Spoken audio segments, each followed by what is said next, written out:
மாவட்டங்களுடைய பொறுப்பாளர் செயலர் கூட்டம் சிறப்பான முறையில் நடைபெற்றது. புரட்சித் தலைவர் எடப்பாடியார் அவர்கள் கோவை மாவட்டத்திலே மக்களை காப்போம் தமிழகத்தை மீட்போம் என்ற எழுச்சி பயணத்தை ஆரம்பித்து சிறப்பான முறையில் இந்த பயணம் சென்று கொண்டிருக்கிறது. கிட்டத்தட்ட 100 தொகுதிக்கு மேல் இன்றைக்கு அந்த பயணத்தை வெற்றிகரமாக முடித்திருக்கிறார்கள். ஒவ்வொரு தொகுதியிலும் எழுச்சியான முறையிலே பொதுமக்கள் அவரை வரவேற்று அடுத்த முதலமைச்சர் நீங்கள் தான் என்று வரவேற்று சிறப்பான முறையில் திறந்து வந்து கொண்டிருக்கிறார்கள். ஆகவே 4 வருடம் 2 மாதம் அற்புதமான ஆட்சி தந்து சிறப்பான முறையில் அம்மா அறிந்த திட்டங்கள் மட்டுமல்ல, அம்மா எதிர்பார்த்த திட்டங்கள் மட்டுமல்ல, மக்களுக்கு தேவையான திட்டங்கள் தந்த அற்புதமான முதலமைச்சராக இருந்தார். அந்த சாதனையில் எடுத்துள்ளார்.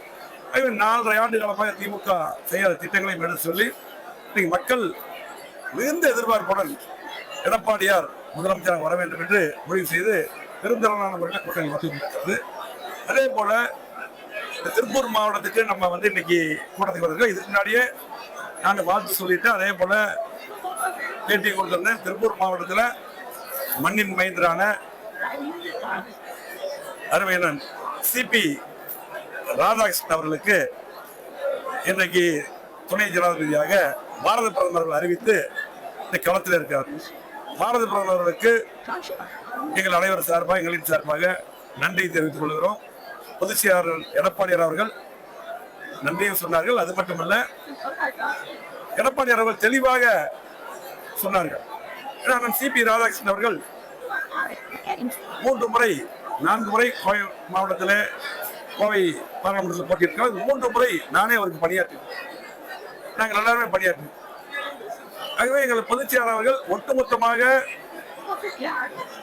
சிபிஆர் அவர்களுக்கு தமிழ்நாட்டில் இருக்கக்கூடிய அத்தனை பேரும் நாடாளுமன்ற சட்டமன்ற உறுப்பினர்கள்லாம் ஒட்டுமொத்தமாக அவருக்கு வாக்களிக்க வேண்டும் என்று ஒரு அற்புதமான ஒரு கருத்தை நம்முடைய மாநிலத்தை சேர்ந்தவர் ஐயா அப்துல் கலாமுக்கு பின்னால் மிகப்பெரிய வாய்ப்பை பாரத பிரதமர் அவர்கள் கொடுத்திருக்கிறார்கள். அது தமிழ்நாட்டுக்கு பெருமை.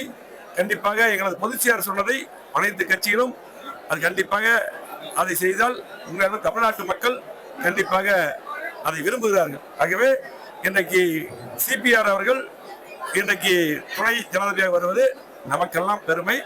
கண்டிப்பாக அவருக்கும் வார்த்தைகளில் மிகப்பெரிய அளவில் வெற்றி பெறுவார், மாற்று கருத்தில்.